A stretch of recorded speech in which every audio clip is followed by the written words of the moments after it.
नमस्कार दर्शकों, मैं हूं आपके साथ माधुरी बंसल और आप देख रहे हैं सिटी नेटवर्क का मथुरा हलचल। और आइए रुक करते हैं आज की खास कुछ खबरों की।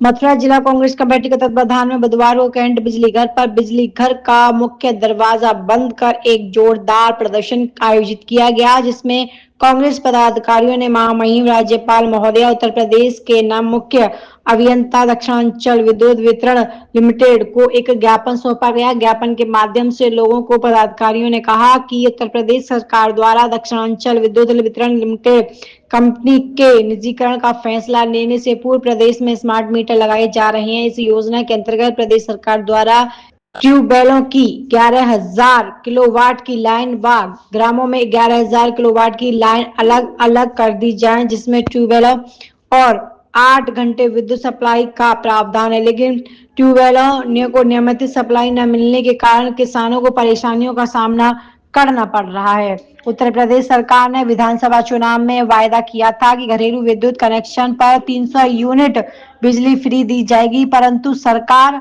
इससे मुकर रही है। उन्होंने कहा कि बिजली के निजीकरण एवं जबरदस्ती स्मार्ट मीटर लगाने का फैसला आम जनता एवं बिजली कर्मचारी जिंदगी को तबाह करने जैसा है। ज्ञापन और धरना प्रदर्शन कर रहे, क्या कहेंगे आप? भारतीय जनता पार्टी गरीब मजदूर किसान व्यापारी जन जन की विरोधी है। स्मार्ट मीटर के नाम पर पूरे जनपद के अंदर अवैध वसूली और गुंडागर्दी करने का जो काम कर रहे हैं, उसकी जिला कांग्रेस कमेटी घोर निंदा करती है। सरकार ने 300 यूनिट किसानों को देने का काम किया, वायदा किया था कि हम 300 यूनिट उनको फ्री देने का काम करेंगे। मुझे नहीं लगता कि किसी भी किसान को 300 यूनिट बिजली फ्री मिली हो और उसके एवज में उनको स्मार्ट मीटर लगाए जा रहे हैं। और पूरे जनपद के अंदर देख रहे हैं, चाहे घर का ताला लगा हुआ है तो घर के दीवार थाम कर कूद कर और ये मीटर लगाने का काम कर रहे हैं, जबकि न्यायालय द्वारा एक प्रावधान है आर्टिकल 47 है, उसमें कहा गया है कोई भी जबरदस्ती कोई भी कर्मचारी जबरदस्ती करता है तो उपभोक्ता उसके तहत उसके खिलाफ कार्रवाई करने का काम करेंगे। लेकिन बिजली विभाग के कर्मचारी कुंभकर्ण नींद में सोए हुए हैं और योगी जी का जो हिटलर और तानाशाह का फरमान है, इसको तत्काल वापस ले।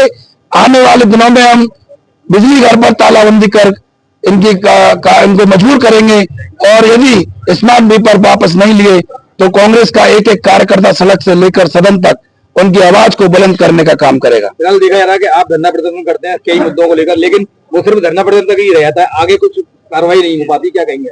ये हमारा काम है लोकतांत्रिक प्रक्रिया के तहत आवाज उठाना। लेकिन मैंने अभी कहा, ये सरकार हिटलर और तानाशाह के रूप में चल रही है, आप देख रहे हैं लगातार। इसके खिलाफ पूरे मथुरा की जन जन की जनता को सड़क पर आना हुआ। मैं डंके की चोट पे कहता हूं कि एक अकेला चुनाव आदमी भूख सकता, लेकिन हम तो लगातार जैसे भी हैं, जिस रूप में भी हम जनता के लिए समर्पित और जनता के मुद्दों को उठाने का काम कर रहे हैं। लेकिन एक बात कहना चाहता हूं, जिस मुद्दे में पूरे जन जन को साथ आना होगा, यह लड़ाई कोई एक विशेष कांग्रेस पार्टी की लड़ाई नहीं है, यह लड़ाई विशेष एक मेरी मुकेश धनगर की नहीं है। इस आने वाले दिनों में आप देखना, चाहे गरीब हो, चाहे मजदूर हो, चाहे व्यापारी हो, कोई भी नहीं बचेगा। आप देख रहे हैं किस तरीके से अवैध वसूली की जा रही है मीटर के नाम पर। जब मीटर सही लगे हुए हैं, वो काम कर रहे हैं, तो क्या जरूरत है उनको मीटरों को बदलने की? क्या आवश्यकता पड़ गई? बदले जा रहे हैं, फिर भी बदले जा रहे हैं। इसका मतलब वो भ्रष्टाचार है। एक तरफ योगी जी कहते हैं कि जीरो टॉलरेंस की सरकार चल रही है, ये जीरो टॉलरेंस की सरकार है। हम पूछना चाहते हैं कितने किसानों को 300 यूनिट बिजली फ्री दी है? एक बता दे कोई किसी को दी हो? केवल और केवल भारतीय जनता पार्टी के लोग, झूठ के अलावा उनके पास कोई दूसरा चारा नहीं है।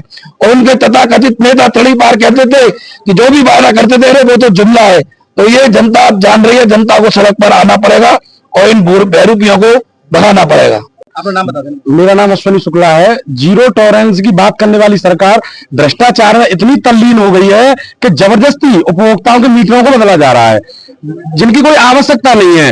और एक समस्या और हो गई है कि पहले रिचार्ज कराओ आप, उसके बाद बिजली आएगी। 1,000 रुपए एडवांस डालोगे आप, उसके बाद बिजली आएगी। हमें क्या पता कितने रुपए का बिल है, कितने रुपए का बनेगा, क्या यूनिट होगी, किस यूनिट के हिसाब से किसका रेट लगेगा, कोई पता नहीं है। सिर्फ तानाशाही रवैया पूरे उत्तर प्रदेश सरकार, केंद्र की सरकार अपनाए हुए है और अपने चहेतों को मीटरों के टेंडर देके जबरदस्ती उपभोक्ताओं के घरों में जबरदस्ती मीटर ठोके जा रहे हैं। कल फरे का एक मामला आया, घर में पूरे मीटर लगा रहे हैं आप, जबकि कानून ये कहता है जबरदस्ती आप नहीं कर सकते, अगर उसकी इच्छा होगी तो लगवाएगा, नहीं तो नहीं लगवाएगा। तो पूरी गुंडई पे आमादा है, कांग्रेस इसके लिए आंदोलन कर रही है। और मैं ये पूरे जिले के जनता से ये भी कहूंगा, ये मुकेश धनगर का व्यक्तिगत आंदोलन नहीं है, इसकी मुकेश धनगर की व्यक्तिगत समस्या नहीं है, कांग्रेस की व्यक्तिगत समस्या नहीं है, पूरे जनता की समस्या है। इसको रोडों पर उतरकर इसको उठाना चाहिए और सड़क से लेकर संसद तक कांग्रेस आंदोलन करेगी इस मामले में। मथुरा के रहे जो पूर्व विधायक मथुरा से ऊर्जा मंत्री रहे, उनको लेके क्या कहना चाहेंगे?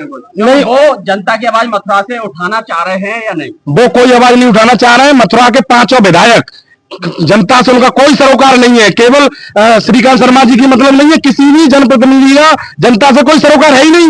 वो तो धनबल के आधार पर आए हैं, संघर्ष के नाम पे कोई आया ही नहीं है यहाँ पे। उनके कार्यकाल में क्या नहीं हुआ, उनके कार्यकाल में भी यही सब हुआ है। वो अपनी जनता से खुद नहीं मिलते हैं। विभिन्न समस्या की मांगों को और मीटर की समस्या की मांग को लेकर आएंगे, क्या है पूरा मामला? देखिए, स्मार्ट मीटर के नाम पर पब्लिक को दुखी करना है, परेशान करना है। इनका जो उद्देश्य है वो केवल जो जनता है, जनता जनार्दन का सिर्फ खून चूसना है। ये भूखी नंगी सरकार आई हुई है, लोगों ने खून चूस चूस के लोगों की मेहनत का पैसा इकट्ठा करके और केवल चुनाव जीतने का कार्य ये लोग कर रहे हैं। मैं यहाँ ये पूछना चाहती हूँ कि जब ये सत्ता में आए थे तब इन्होंने लोगों से वादे किए थे, हम आपके लिए ये करेंगे, हम आपके लिए ये करेंगे, ये चीजें करेंगे। पर एक बात बताइए, ये केवल अपना ही पेट भरने का काम कर रहे हैं। यहाँ गैस सिलेंडर महंगा कर दिया, पेट्रोल डीजल महंगा कर दिया, और दूसरा अब बिजली के मीटर लगा रहे हैं, जो स्मार्ट मीटर लगा रहे हैं उसमें भी ये लोग अपनी गुंडागर्दी कर रहे हैं।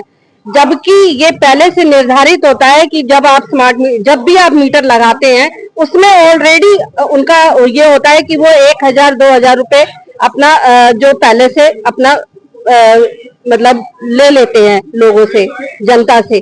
उसके बावजूद भी वो 1000 रुपए के हिसाब से अपनी मीटर को चला सकते हैं। एक नया रूल लेके आ गए हैं कि अब स्मार्ट मीटर लगेंगे। आर्टिकल 21 के अनुसार हमारे बिजली, पानी, शिक्षा और स्वास्थ्य हमारा जन्मसिद्ध अधिकार है, और उस अधिकार को अगर कोई छीनने की कोशिश करेगा तो हम लोग इनकी वो क्या कहते हैं, इनका बैंड बजा देंगे। अभी तो हम शांतिपूर्वक अपना आंदोलन कर रहे हैं। अगर सर से पानी ऊपर जाएगा और सरकार हमारी बातों को नहीं सुनेगी तो हम वो भी करना जानते हैं जो रानी झांसी ने किया था। रानी झांसी अंग्रेजों से लड़ी थी और हम अपने ही सरकार से लड़ने के लिए भी तैयार है, भले ही हमें अपनी जान की कुर्बानी देनी पड़े। आपने ज्ञापन दिया और उन्होंने क्या आश्वासन दिया? आश्वासन तो देते ही रहते हैं, इनका काम ही क्या आश्वासन देने के अलावा? झूठे सच्चे आश्वासन ही दे रहे हैं ये, और कर क्या रहे हैं? और वो हम सुन के यहाँ से जा रहे हैं, पर एक लिमिट है। जिस दिन सर से पानी ऊपर हो जाएगा इनके अब फिर उसके बाद इनको हमारे आश्वासन सुनने पड़ेंगे। कांग्रेस पार्टी या मथुरा के बिजली घर पर यहाँ पे एक्शन साहब बैठे हुए हैं, इनको लेकर हम स्मार्ट मीटर को लेकर बात चल रही है। जबकि इन लोगों ने वादा किया था कि स्मार्ट स्कूल बनाएंगे, स्मार्ट हॉस्पिटल बनाएंगे, स्मार्ट गांव बनाएंगे, उसे भूलकर ये लोग क्या काम कर रहे हैं? गांवों में आप देखते हैं 70% लोग किसानी पर निर्भर हैं। गांवों में इन्होंने 2 तरह की लाइट कर दी है, घरेलू और बरेलू। जबकि हमारे जो ग्रामीण अंचल के जो लोग हैं, 40% हमारी जनता खेतों पर रह रही है। इनके बच्चे पढ़े लिखे बच्चे हैं, रात में पूरी रात लाइट नहीं आती है, इस कारण वो पढ़ नहीं पा रहे हैं। तो आप बताइए काय इनका स्मार्ट अब आने वाले समय में बिगुल बज गया है। पहले तो जिला पंचायत में इनको हराएंगे, जो ग्रामीण अंचल के चुनाव ग्राम की सरकार बन रही है इसमें हराएंगे, और 2027 में हराएंगे, फिर 2029 में हराएंगे।